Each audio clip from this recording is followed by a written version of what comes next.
since it's been a long time Good since you guys idea, talked, really. you mind walking them through your I would love to hear being about a your brewery guy? entrepreneurship and your and what you're Yeah. drinking. Oh, yeah. I've had a fun little journey, I suppose.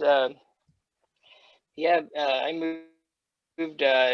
So obviously grew up in the same area as you guys, down in the Charleston, Jeffersonville area, and all that. Right. And around 2004, I moved up to Brown County, uh, Indiana here, kind of between Columbus and Bloomington, if anyone's familiar with that. And Like Noblesville, or is that no, around? no, No, is that just just Bloomington. just a little bit south of Indianapolis, okay? basically. Okay. Yeah. Yeah. We It's call it right Little between. Yeah, yeah. It's kind of between. If you were to kind of take Indianapolis and the river, Ohio River, somewhere somewhere in the halfway point is kind of where we are. And it's a tourist town. It was kind of founded as an artist colony back in the late 1800s, early 1900s.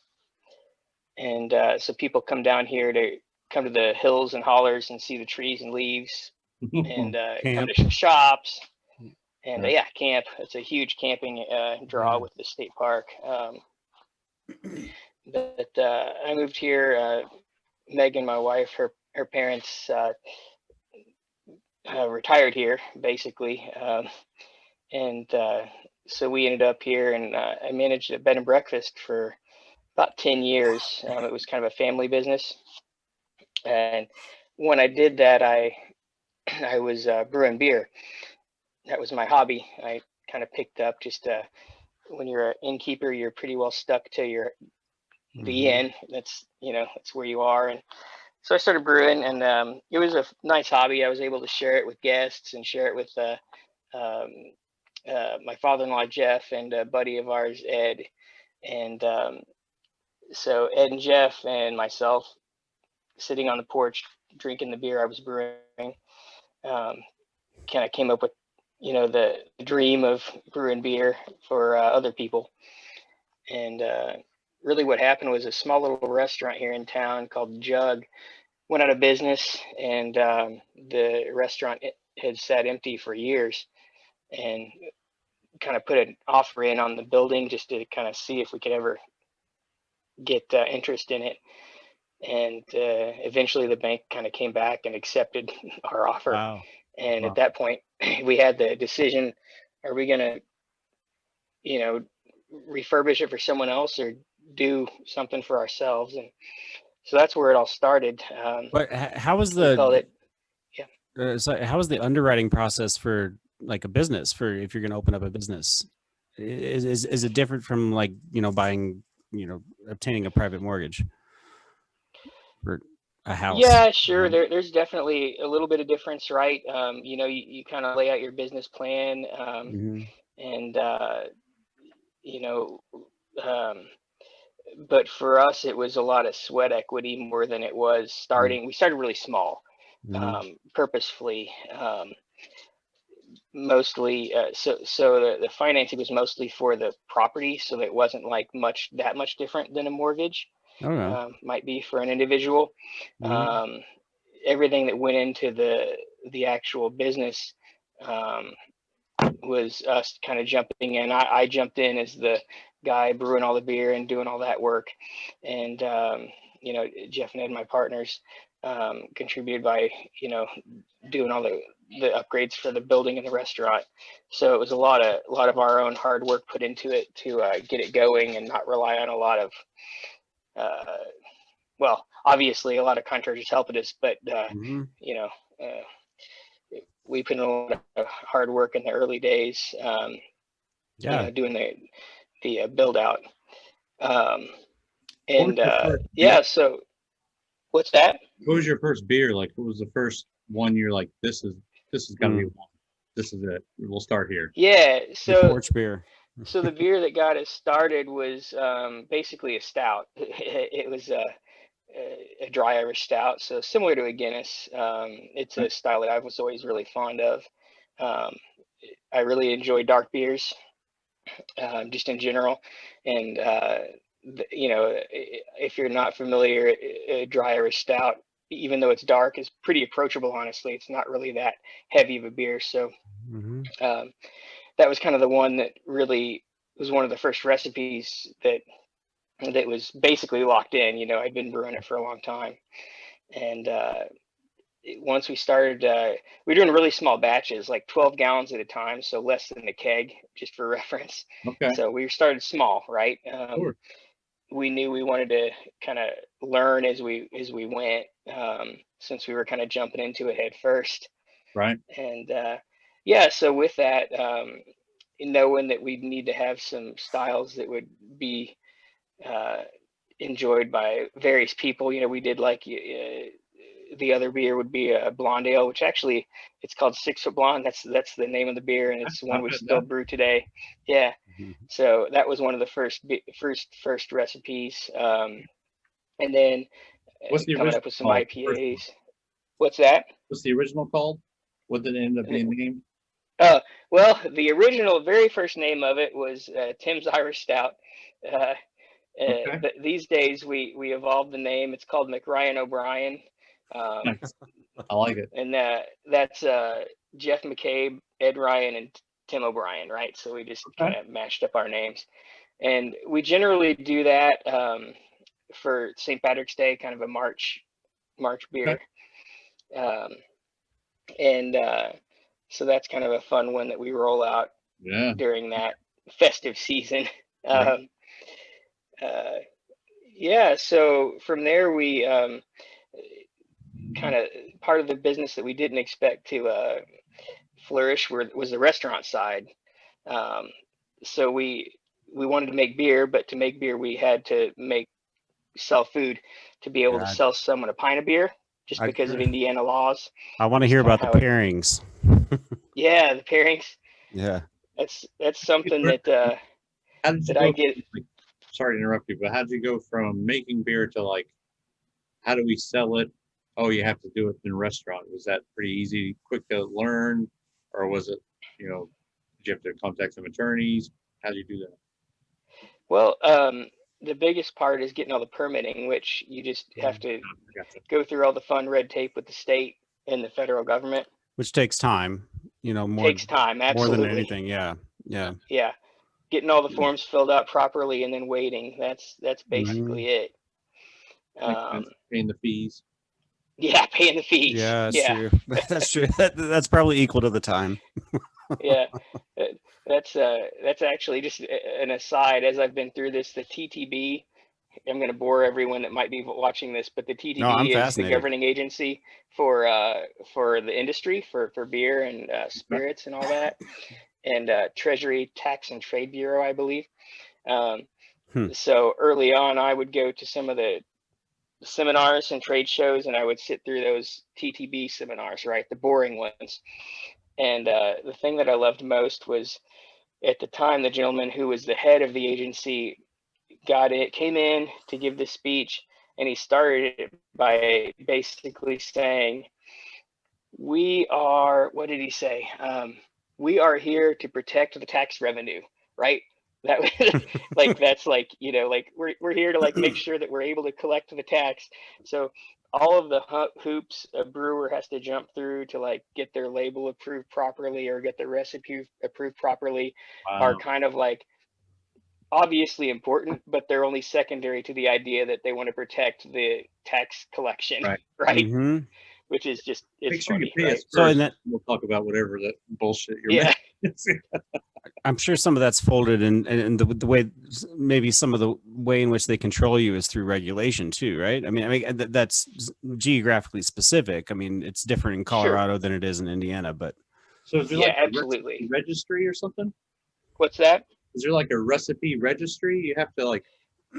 Yeah, so it kind of depends on what your recipe is. There are certain ingredients that are necessary for you to disclose to them what's in it, and then you would basically submit a document that says this is our recipe, and they would have someone review it, and they would tell you yes, that's okay, or no, you can't do that. So there are a lot Yeah. of similar recipes. Oh, for sure. Absolutely. But that said, the process of brewing, can't- there are so many steps that make things different. Right. You know, I've done a lot of tours, and one of the things I like to say is like, even though we're all dealing with the same like 4 base ingredients, water, grain, hops, and yeast, there's so many variables within those ingredients, and also in the way you can treat them through the process, that it's no wonder that you could go to however many thousands of breweries exist in our country and not have the same pint, right? Yeah. Mhm. Yeah. How big of a decision was that? Like your water source? Pretty big. So what we did early on, it's important and I like to start from a very fresh, clean palate, I guess might say, with the water. So we've always taken it through reverse osmosis, and then we add back our minerals, Gotcha. so we can control exactly what the water profile is for whatever product we're making. Wow. Yeah. Is it changed per product, I assume? Oh yeah, yeah. Nice. Each one might have a slightly different water profile depending on the recipe. Yeah. Yeah, Yeah, and like all that reverse osmosis on site, I guess. yeah. Pretty We big, get this system set up, and yeah, wow. we started pretty small, but these days we've got a pretty large RO What's the system tank that is that handles you- it all. Like 5,000 gallon? What kind of tank is it? Yeah, I mean it's definitely up there. It's equal to the size of the brew system, basically, Oh. right? So you can run at least 1 or 2 cycles throughout the day. Wow, Yeah. that's cool, man. I So never what do you- had stuff like that. That's neat. So what do you pair Yeah. them with? You were talking about the restaurant side of it. Yeah, so there's a lot that kind of can go into that. You know, the easy answer in some ways is, you know, every individual can have their own little opinion on what that might look like.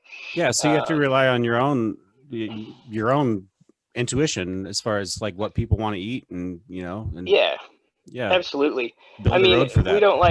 we don't like to lead people too far, but like there are obviously some beers that would pair much better with certain dishes, and Mhm. you know, you might kind of specify that as like, hey, try this because it will go well with that. Um, and then we do some pairing dinners. Actually, that's something that we've been doing monthly for a little while now here. We kind of got that back going again after all the COVID madness, and so I think we're gonna have one on sometime early February, where it'll I think it's a little more spirit focused, but that we always try to bring in at least one beer during that coursed dinner. Mhm. But yeah, when you go into that, it's mostly about finding a way to pair the flavors. And there are some really fun books out there that kind of can help you identify. It kind of helps break down like the basic flavor components, and then helps you it almost creates a flavor wheel, I guess I would say. That might be a good way to explain it. They can kind of point you in a direction of certain things that really pair with certain flavors. And that's kind of the easiest way to go about it, is really hone in. If you got a dish, hone in on some of those, whether you know, if it's citrusy or, you know, sweet, sour, whatever, roasty or chocolatey, and then let those elements guide you onto what to pair it with, whether it would be complementary or actually something that would be a little more, what's the word I'm looking for, like kind of clash with the flavor, but in a good way, maybe. Yeah. Right. You know. So what do you on the restaurant side? I mean, what made it successful? Yeah. But just to clarify, What do you serve? Yeah. It's a great question. Yeah. So here in Brown County, the tradition has always been kind of country home style restaurants. It's my kind of And place. when we started, we kind of took an angle on that with kind of the fact that we were a brewery, so more of a brew pub angle on that. So our most popular item from the start, which is still one of our most popular items, is a pulled pork nacho. Oh yeah. Yeah. So And then we Taco do, food is fantastic. yeah, That's a process in and of itself. Make it a good it is. pork shoulder. Yeah. That's actually, it's kind of a fun. So like, as we've grown the brewery and all these other sides of our business, the smoker process has like grown and evolved, right? That's awesome. So we started with like a little cabinet smoker, Hmm. and now we have these rotisserie deals that sit outside, and you can load Wow. it with like 300 pounds, and it's pretty awesome. So it's Yeah. actually, I've never really thought about that. Like, I've always talked about how our brewing side has always grown, like from day one, from 15 gallons to, just exponentially more. And yeah, so it's kind of fun to think about the pulled pork growing with it. Yeah, and Big. it provides a great smell all day. Absolutely. That was it. Like, it's almost a billboard that wafts through the town and draws Yeah. them in, right? Hmm. What did you end up naming the restaurant? Big Woods was the name. It's what our restaurants are called. It's what our brewery was originally called. You said But restaurant. yeah, restaurant. Yeah. Locations? Nashville, Oh yeah, Indiana. we've got locations. Yeah. Like, So it's kind of a crazy story. So like I mentioned, like, we never really expected the restaurants to grow. It wasn't our goal. But we have basically 3 locations here in Nashville. The original location, which is very small, and shortly after that, we opened a, a pizza restaurant right across the alley. wow, And really? Oh, look at yeah, all so these. There's so many. yep, What's it? yeah. So It's amazing. Noblesville, as we've Edinburgh. gone, yep, Big Woods Pizza. Okay. we've got them all over the place. So as we've kind of grown, we've identified great locations throughout the state here in Indiana. Mhm. We're in Bloomington. We're in Speedway, Indiana, down by the racetrack. Franklin, Indiana, and yeah, like you've seen up near Noblesville. And we just opened one up in West Lafayette, so IU and Purdue. So, Oh, yeah, big deal. That's yeah, amazing. it's pretty wild. Since And what year? 2004, you said, when you moved up there? well, we Or- started 2009 was when he started Okay. the business. Yeah. That's amazing. I So mean, just in 11 years. I mean, yeah, wow.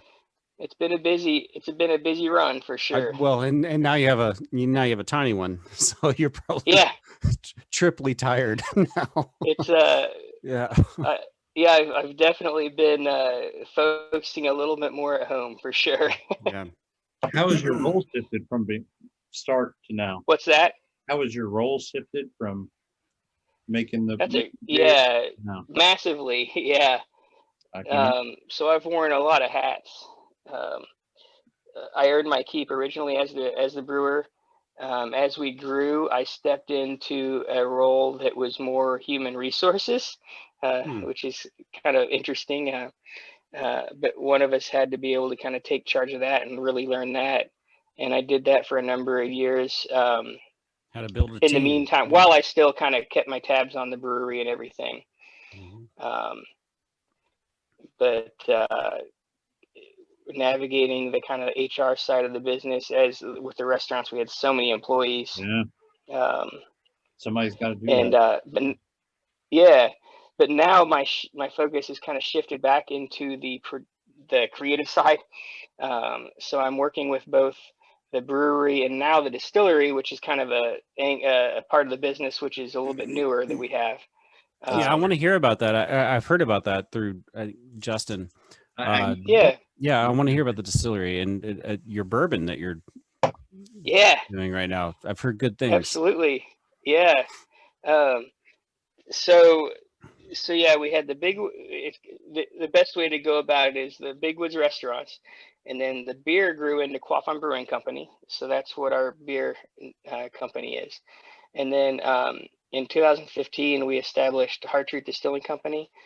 That was a springboard with the state of Indiana created an artisan distillers permit, and they allowed craft brewers to be able to hold that permit.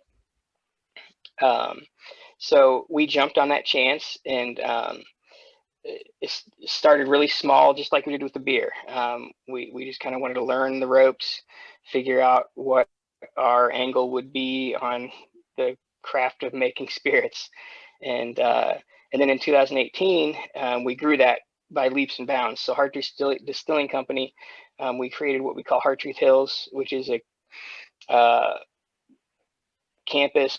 Basically, the easiest way to explain it, we got about 325 acres here in Brown County that we yeah, it's a lot of land, and the idea was we wanted to be able to construct our distillery and put it right in the middle of all those trees, right? Yes. We wanted people to be able to come here and feel like they're visiting the state park, I guess might be the best way to put it.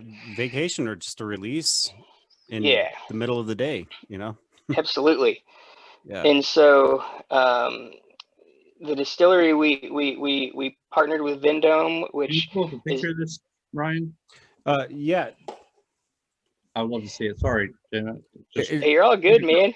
Brown County is beautiful, so I can only imagine, but I don't want. Okay, so you want a picture of Brown County? No, the distillery. If there's photos, Okay. of it, would you, Tim? Is it linked to your page here? Yeah, you'll be able to find it there if you were on the page you were on. If you look for what would be Hard Truth Hills or Hard Truth Distilling Company, you'll be able to find it. All right, give me a second. Yeah. So with the Vendome, which is down in Louisville, they make stills. They've been making it's Vendome Copper Works, so they've been making distilling equipment for years and years, and so we brought in high quality, like basically world class equipment to be able to make the spirits on, and we set up. There it is. That's the still, and there's Brian, our master distiller. And what I'm doing these days is I'm working with him, and we're making sure that we're always creating new and fun products. That black building there is our rack house, where we've got our barrels of bourbon and rye whiskey aging. I am blown away. Next time in Indiana, I have to go visit. It's I tell you what, I still it looks amazing. You know, I go in there all the time, and it still kind of blows me away. Yeah, that we've been able to do what we do. it's beautiful. It's it's really cool. We've been able to do something pretty special up there on that property. Can you walk me through some of these whiskeys there? Yeah. So what you've got there, we've got our lineup of our current whiskey offerings. So if I'm going to start there on the right with the Sipes bottle, that is our Sipes bourbon whiskey, and what that is, it's a 4-year bourbon that we finished in rum casks. So basically, used rum barrels. And in this case, we've done batches with Appleton, so Jamaican rum barrels, and it really kind of brings a lot of character to that 4-year bourbon, and creates a pretty smoky and amazing. Sweet. Yeah, it adds a lot of sweetness, and with Jamaican rum, I don't know how much you know, but Jamaican rum kind of has a funkiness, like a little bit of banana, and it does. Yeah, it's a little heavier than your typical Bacardi. You got it. Yeah. I love Jamaican rum. Yeah, and that brings a lot of that character to that bourbon. So that was kind of our first initial bourbon release, and we're having a lot of fun with that one. Just choosing the bottles would be a process. You know what I mean? Like, how do you? I love this bottle shape. It's great. So is this a full? Is that a pint, or do you sell them in fists? I mean, that's a 750? Yeah. Oh, that's 750. Okay, wow. I love that bottle shape. Yep. That's good. Yeah. Yeah. You know, yeah, the bottle, picking out the label and all the design, that's probably the most bang your head against the wall part of the whole process. I love how this one's just like, was that like a hardball glass? It's just beautiful. Can you tell me about this one? I'm curious about the uncut, unfiltered. Yeah. So the schoonover. So what these, just so you know, these products, all of our bourbon and whiskey is still aging. So what we decided to do this year was kind of jump into that sourced market where we're finding great aged product, and then we're Mm, finding ways to finish it, put our touch on it, which a lot of people do. yeah. Um, and so so the Sipes is an example of that. It's an Indiana bourbon that we bring in and we finish in the rum barrels. And the Schoonover is actually a 14-year bourbon we were able to source.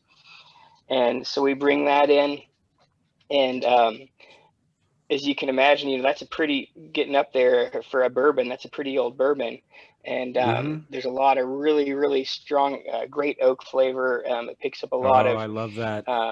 toasted pecan, some Hmm. kind of toasted nut notes, and it just is an example. It was something that we sampled and said, yeah, this is a pretty exceptional lot of barrels. We really want to bring these in and do something with them.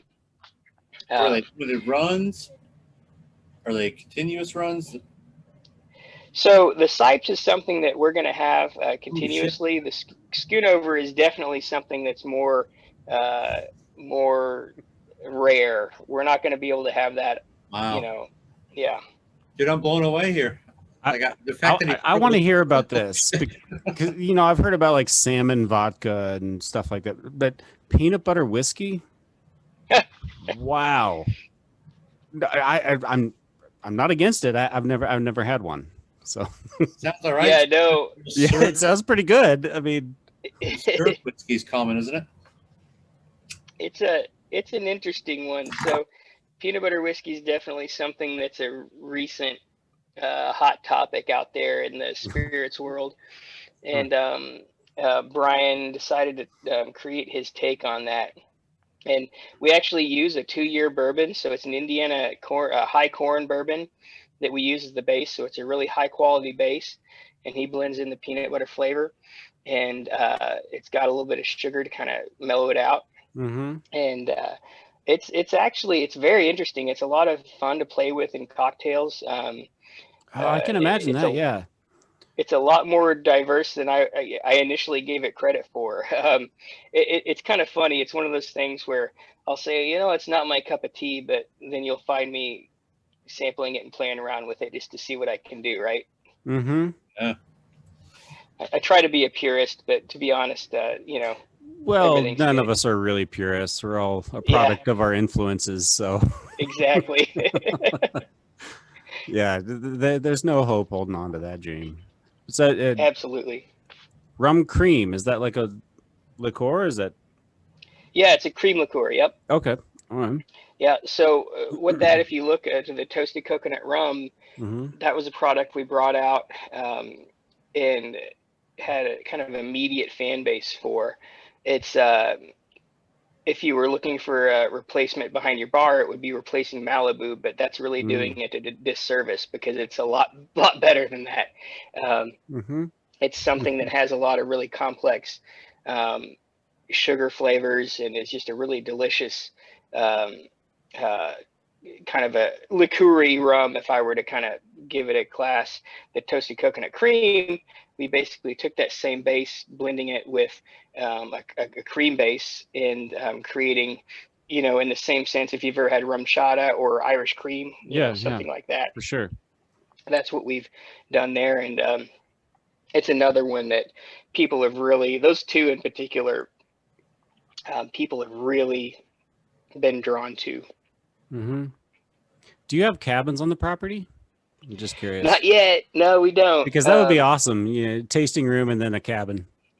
Yeah, we definitely have some ideas like that we'd love to see come to fruition. Yeah. Where are these available for me to exchange dollar bills for? Mm. Sure. So obviously, any of our Big Woods locations would have carry out. But we're also carried all over the state. we have a spirit finder on the website that can help people track it down if you're looking for a specific location. But a lot of Kroger stores, Meijer stores, CVS stores, but also independent package stores all over the state carry our products. You'll find Quaff On, Quaff On. How do you pronounce Yeah. it? I butcher it every Quaff. time. Quaff. Okay. Yeah, Quaff On. Yeah. Everywhere that carries that will also carry Hard Truth. If they carry spirits, yeah, it's very likely that they would carry both. Yeah, that finder there that you showed will generally help you find it. I always like to kind of put the caveat that if you're making a special trip, go ahead and call the store before you make that drive. It's always a good, yeah, exactly. Yeah. But yeah, you can find it. And to be honest, we're actually let's see here. We are in Illinois. I can't tell you exactly where, but multiple places all over the state with the spirits. And we are in Kentucky with the spirits, and actually Florida, which is a little bit of a jump, but we have some relationships there that helped us get into Florida. Wow. Have you tried to do any like GABF, like here in Denver? Yeah, I did. I've been to GABF 3 times now. Next time you're here, tell me. I'll meet you. I need to. Yeah, it was definitely a bummer that it didn't happen this year for sure. Yeah, I know, right? I don't know what it is. The Great American Beer Festival in Denver. Yeah, it's a pretty good time. It's huge, and it's like, it's like a big beer fest, man. Like beer sampling as far as the eye can see. Yeah, and then everyone is there. Absolutely. And then they do like an award ceremony for people that entered the contest, like to win like medals for different beer styles and stuff. So yeah, we've I've been a few times. It was a lot of fun. Yeah, it's well, in Denver, being in Denver, that's not a bad place for it to be, right? So yeah, exactly. No, it's beautiful. I'm in Fort Collins right now, but nice. Yeah, I like Fort Collins a lot. It's far north Colorado, but yeah, in Fort Collins here, as everywhere in Colorado, and not just Colorado, every state. I mean, the microbrewery industry the competition is stiff. And, just in Fort Collins alone, we have New Belgium, completely 100% renewable energy powered. It's amazing. In Odell, so many other Funkworks, a lot of good beers here. How far do you? I'm spoiled, and I also can go buy weed, so I love DoorDashing some food to me. How far? Yeah. There you go. I almost looked at the menu and I was like, should I do that? I don't. Man, I'm gonna look at the menu because I'm sort of hungry. Do you have any food products that you do like sell? As a part of the whatever. Like a spice, or what I mean, like a Big Wood spice. Yeah, I mean, I get it. A terrible way. We don't have anything right now. We have done spice rub in the past that we use for the pork, and actually that's something we're talking about getting into again. One of the things we've been talking about is a Bloody Mary mix. Bringing that out, and then once we get a relationship like that going with a co-packer or somebody like that would help us do it. Obviously, like things like the spice, something that I've been working on are bitters, like for cocktail making. Yeah.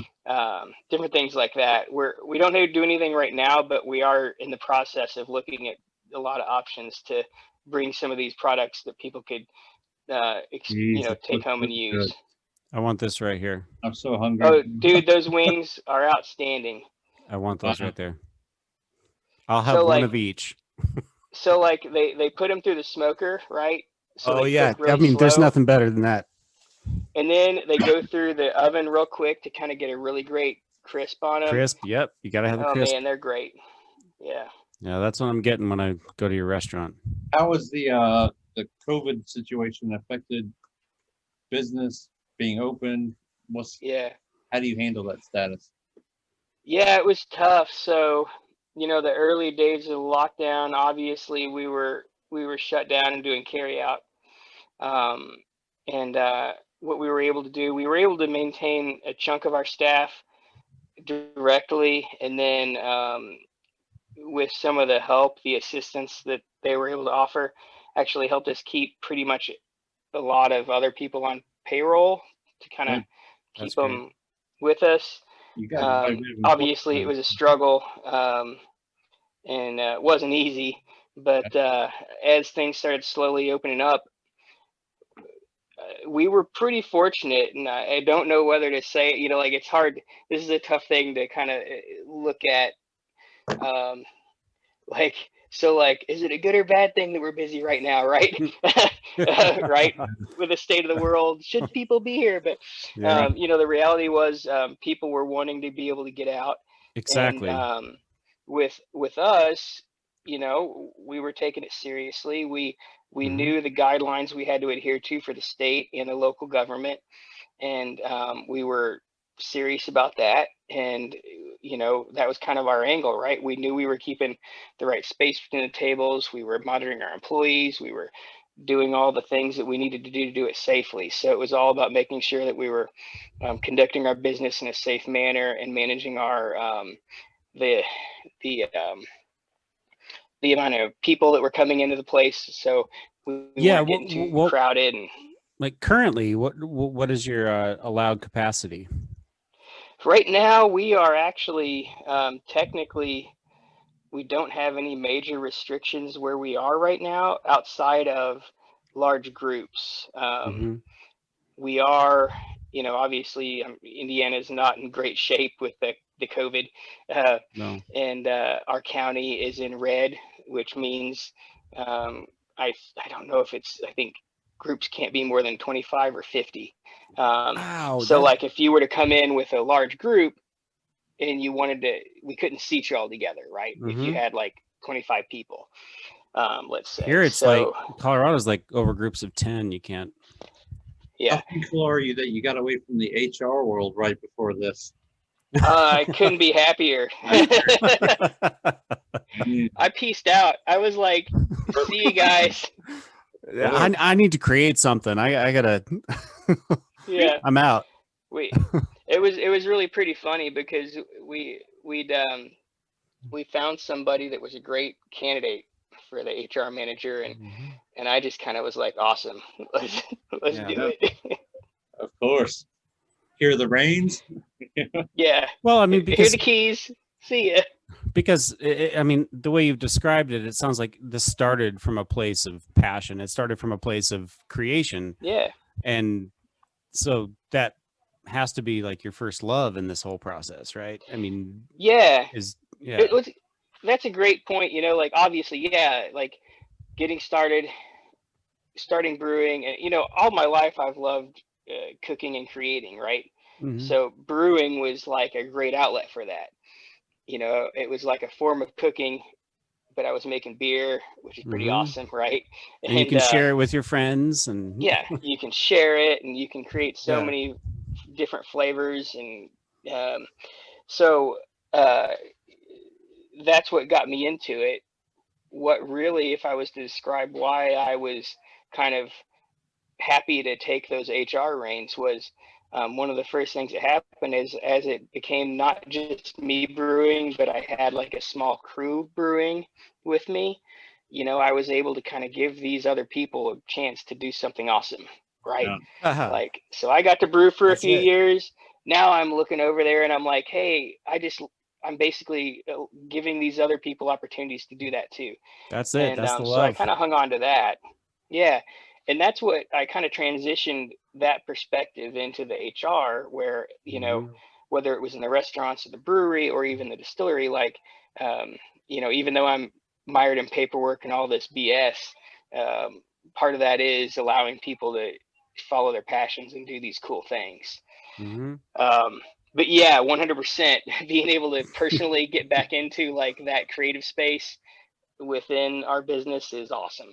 So you have like an umbrella management company that handles all all aspects of all different angles and sides and Yeah. So are you ready for an acronym overload? Please. Yes. So it's a BWQOHT Incorporated. Big Woods Quaff On Hard Truth. I dig it. Like, Yeah. It Big Woods Quaff could be On Hard continued. Truth. Yeah. As you branch out even further, I'm sure there may be some more initials added on. Yeah, I like to say that we never like to look too bored because we know that'll mean that we're going to throw on another acronym or two, right? Like something else will happen. Right. So you have a governing board, and they Mhm. is it made up of like how is it constructed? I mean, how do you? Because I'm clueless. I mean, how do you go about constructing a governing board? Because you want to have Yeah. some sort of base and inclusion with the people who started the company, but also you want to have a non-biased approach too. So like, how do you manage that? Sure. That's a tough I would question. I know, but It is a tough one, but I would say we're still figuring that out in some yeah, ways, and right? that's fair. Yeah, so we do have this key board, which is like myself and Jeff and Ed, who I've mentioned. We have a gentleman named Jim Dunbar who joined us, and he was a good buddy that has helped us sell beer for a long time and has also helped us build a lot of our restaurants. Yeah. As a guy that designing and doing a lot of the grunt work and kind of coordinating with our contractors on those construction projects. And then as we've grown, talking about like, the people that have grown with us, we've got a handful of employees that honestly have started back in the early days as servers and bartenders who are now, one of them is our essentially running our restaurant group. And another one is our controller. So our basically our high level bookkeeper, I guess, and so these are a couple examples of people that have grown with us since the early days that are now basically helping us beyond that, what you're saying, like that panel of people that help us guide the company. Yeah. So it sounds like a family business. Yeah, for sure. Yeah, with a lot of tentacles, a lot of families coming together, right? Yeah. Here you've learned that the service industry is full of characters. I waited tables for quite a while. I mean, there's all walks. There are amazing personalities in the service industry for sure. What I remember most about that era, Chum, was that it was a bummer when you stopped working at Kingfish. Yeah. Yeah, exactly. As a loyal Kingfish customer. Loved it. Yeah. Man, it was so good. But it's a special breed, dude. It is. Some crazy hours, crazy fast paced. All those people that have helped us grow the restaurants, sometimes you shake your head and say, what are you guys thinking? Because it is tough. They think they enjoy that big wad of cash in their pocket when they go home. Yeah. That's what it's all about, man. Absolutely. Especially when you're young. Well, I mean, and it's a perfect job because you can spend that money that night and have a good time. You don't have to be back to work till 4 or 5 or, second shift this, the next day. Right. And all you got to do is make more money the next day to survive another one. You know what I mean? Like figure out what you're doing that night and have a good time. Not to go too dark, but 2020 took that away from a lot of our friends. Absolutely. Yeah, it's unfortunate. It's a sad thing, even though like we're not on lockdown in Colorado right now, but I still frequent the mom and pop shops.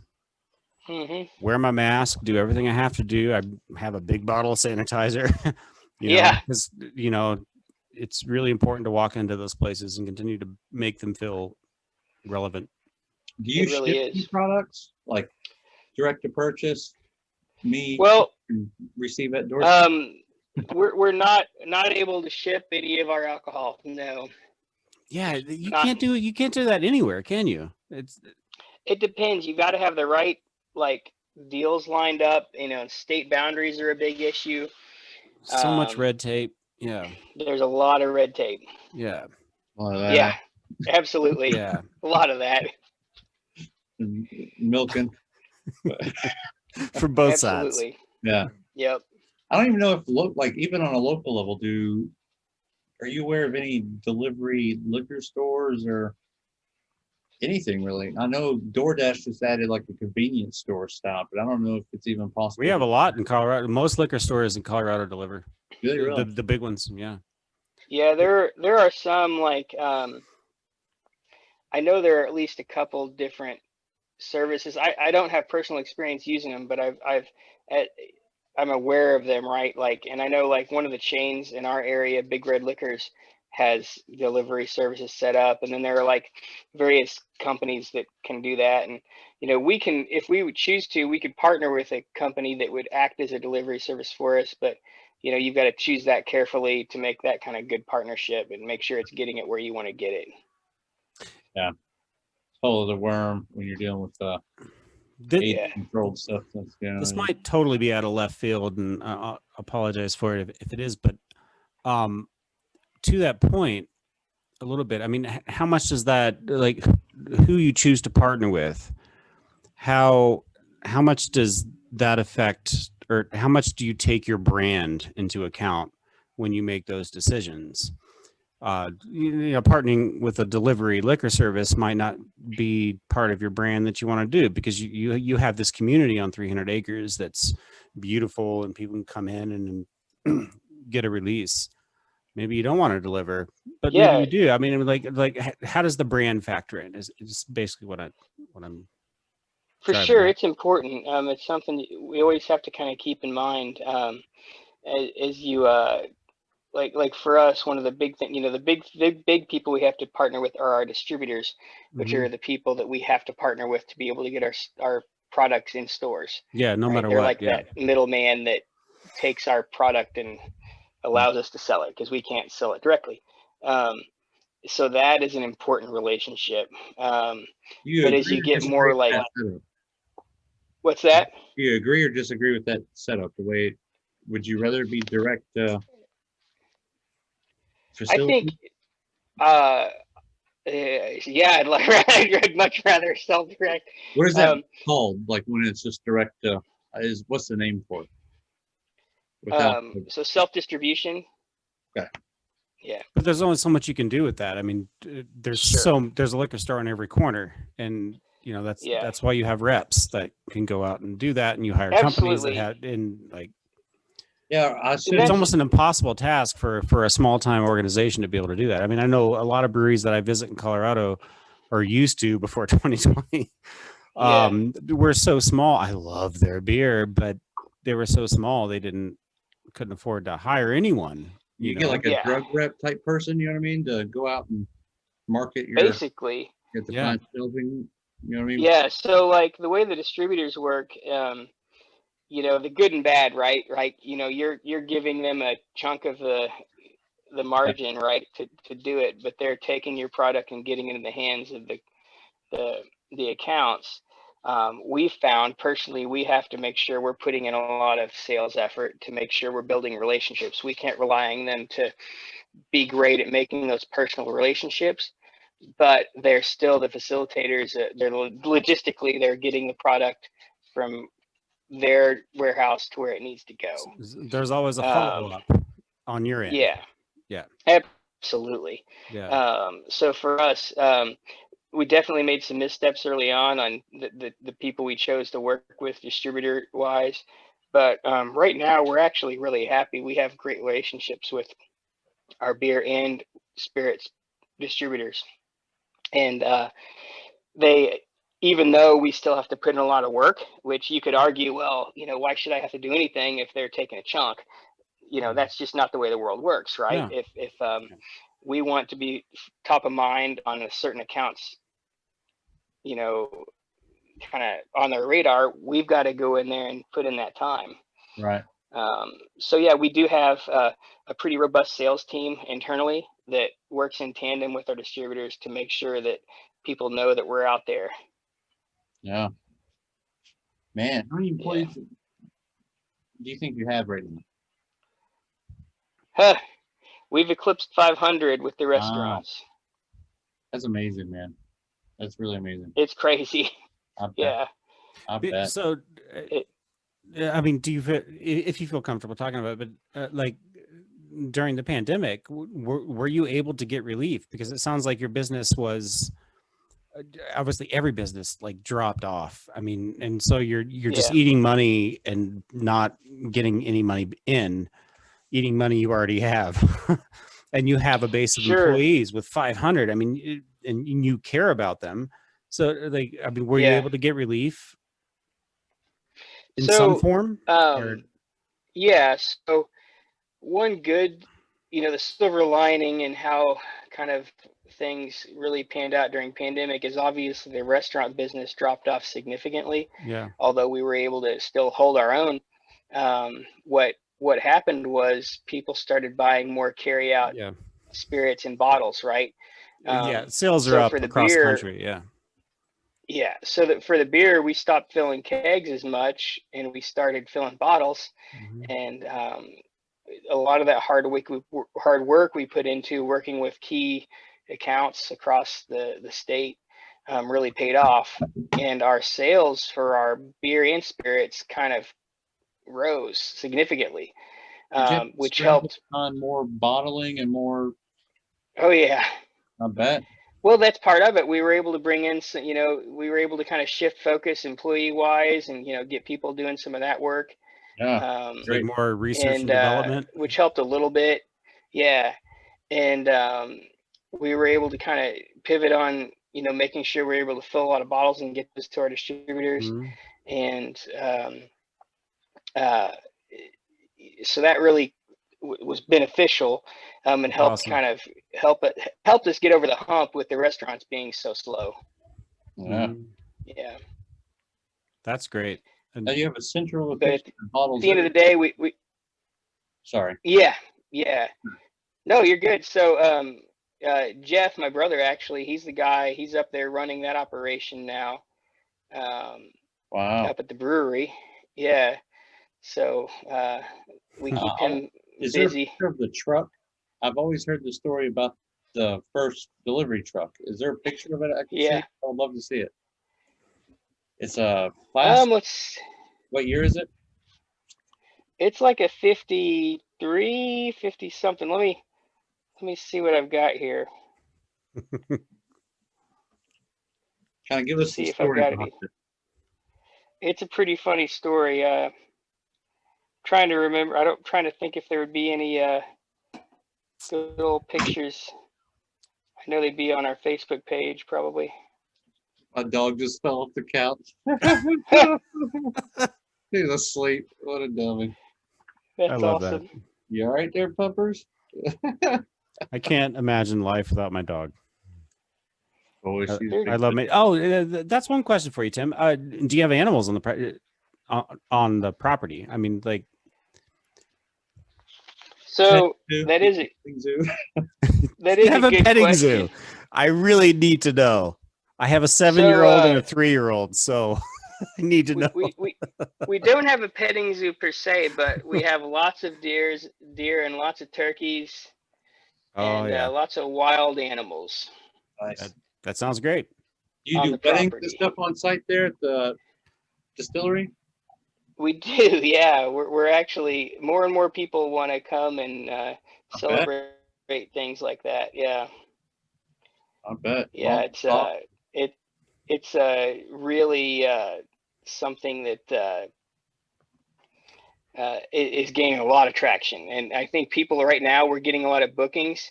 Everybody anticipating some freedom, like the COVID going away, right? Whatever that. Dude, you gotta might get some mean. cabins going. Yeah, we do. It's just simple structures, nothing fancy. How about some tree houses or something? Yeah, tree houses. That sounds amazing. I would sleep in a tree house.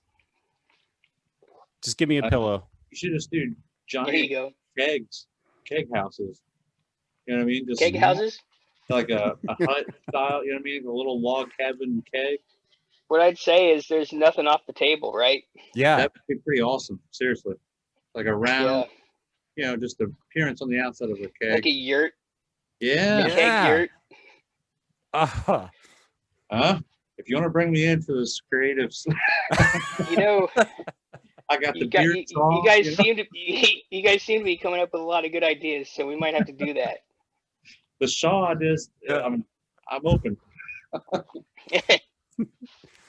That's awesome. I can't wait to visit. It looks beautiful just from that promo video, and the website looks great. Honestly, Thank you. It's Yeah, really, yeah, it's really beautiful. I'm going to explore it more.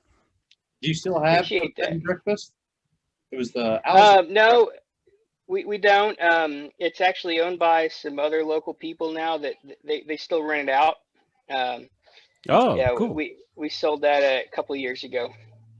It was a super old colonial style. Yeah, It's cool. It was awesome. yeah. Built in 1873, I think. 63, Wow. 73. Yeah. Yeah. Yeah. That's Keg amazing. Garden's gonna be way cooler though. That's like my Yeah. dream house. You know, I love Yeah. that Victorian, you I'll know, have to go lit to- on the walls. Yeah, Yeah, right. As much lead as possible.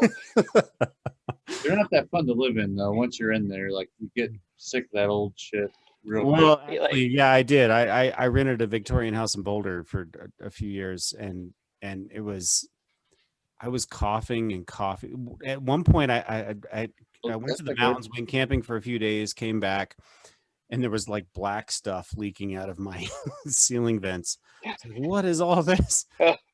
You know, but that was just a mismanaged house. Stuff like Yeah. electricity to warm up Yeah. where it It's works. just what you were breathing. That's all. That's all. But I like the idea of it. You know, Yeah. if I ever had money to actually restore Yeah. one, oh, dude. You guys have a lot of outdoor. Yeah. I'm sure. Don't you? I think I've seen some photos of it. Some Yeah. during the summer months. Yeah, we like to do a lot of fun things. So the regular thing, we've got an ATV tour, so we'll take people out through some of the trails, and they get to make some stops and Wait, so sample you have- some drinks. And You have a Sweet. trail system that you've established? Like a beer run. mhm. That is amazing. Yeah, Okay. so I want to hear about that. That- You know, so that property that we sit on was logged a couple times over the years, and those logging roads we turned into trails.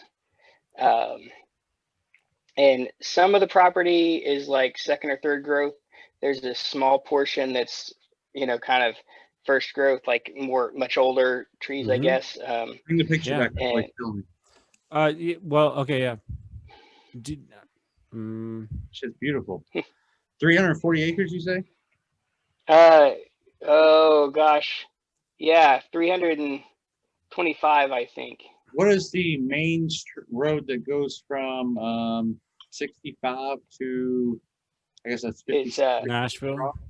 Highway 46. 46? Okay. Is it Yeah. on the east or west of 46, or is it So north of? so 56? we're gonna be west of 65. Okay. Okay. North of Lake Is that Monroe. y'all? Yeah, that's it. That's the place. That is amazing. Holy cow! Are you kidding me right now? Can you make So that? we've got the little Uh, timber frame section has got the restaurant, and then the distillery on the other side. Holy Uh, cow! n- I guess I'm an old man. I don't know how to work this. Well, I think we all suffer that disease, right? Yeah. I'm gradually becoming more and more of one, but you know. Are those Isn't it canned? funny? You guys started. I didn't know you guys canned it all. We've done some limited canning runs. We don't have a canning line, but we've done some canning runs. Is the growler still would you say it's a big seller locally? Sure, yeah. People that want to get something unique to go, absolutely. I'm sure you've already built up a network of like your local diehards that are like become regulars, your norms and your. Yeah, absolutely. And we've kind of expanded our radius, you know, as far as the regulars. They'll come down from Bloomington, Columbus, or even, you know, sometimes south side of Indy, you know, to come down and visit. You know, Nashville itself has a big draw from like the Louisville, Chicago, Cincinnati, Right. and even the St. Louis area. So you've got these pockets of fans that are kind of built in because they've always come down to the area to explore and have How a far vacation. from Bloomington are you? We're about 20 minutes.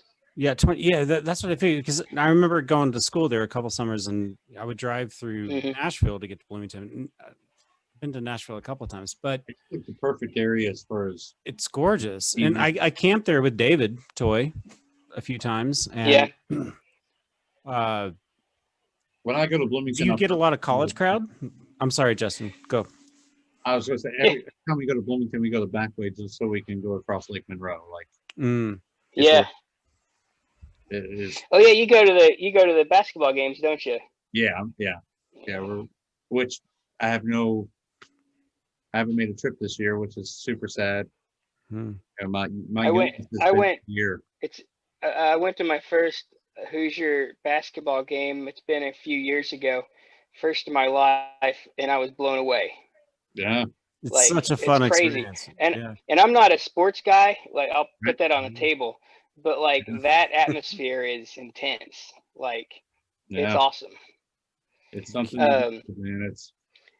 but we definitely get some crowd from the college. The college has really been a helpful part of our growth. Mhm. You know, having that core group of like kids coming in and being with us for 4 years and then going out to the world, whether they, wherever they're from, and Yeah. it helps us build these little pockets of fans all over the country. And we have a little restaurant in Bloomington, which we did purposefully because we Yeah. were getting so much, so many people coming down to Nashville, and that's helped even more. So we love the college town. It's a nice Bloomington's a thing. great town. I love Where in Bloomington. Bloomington is it? It is on Grant Street. Do you know where the library is? Just on Yeah. Kirkwood, Mhm. Yep. right next to their library. Oh, that's like prime spot. Yeah, Mhm. it's not on the main drag, but it's just off of Kirkwood. Yeah. Those are the Like, best places off anyway, the just park. off the drag. Yep. Yep. To be able to park and find a good spot. And Exactly. Yeah. That's what I'm talking about. Not a bad Mhm. place to grab some wings before the game. All right. Damn it, I'm still hungry. So Can you ship me some wings, please? overnight that shit. You don't know. I could get them going. You might have them for like what, breakfast on Monday. Hey, it's all right. So how do you avoid just having leftovers and like your own food all the time from, you know what I mean? Like, how do you avoid, do you do that or? It's a lot of discipline, self-discipline, right? Sure. Um, Are you no, in yeah, restaurants much? we eat there a lot, especially right now. Mm-hmm. Bet. Yeah. Um, Do you frequent but that on like a regular basis for like your daily work or? oh yeah, Gotcha. yeah, That's awesome. absolutely. Does that Yeah, ever affect your menu choices or how you design the menu? Like after, your employees and yourself are eating the same food frequently, and you're like, Yep. Are you ever like, I'm sick of this. We got to add Yeah. something new or like, We'd like something different. yeah. Yeah. So you add one it of to the big- menu and give it to the public, Yeah. One of the big things we do, just it's not really a big advertised thing, but we do Taco Tuesday, Mm-hmm. and it's almost basically just for us, Yeah. right? It's I like love it. one day a week where there's something a little bit different on the menu. That's how it usually starts though. Somebody in the kitchen just starts making something on the side just for its Yeah. own in the kitchen. And before you know it, you're like, what are you eating? And then everybody's tried it and it's the thing. Like, Yeah. shit, Yeah, that's good. absolutely. There's a lot of examples of that over the years, things that have made the official menu because someone randomly made it, and it just grew from that. Yeah. Mm-hmm. That's awesome. Yeah, it's a lot of fun. I'm happy for you, man. That you've really taken Well, off. thank you. Yeah. Of course, me and Jeff have been friends for a long time, but I only hear about you through Jeff a little bit. I try not to pry too much, you know what I mean? But super awesome, man. I feel like I need to come have a taste test and taste all of these different spirits. Yeah.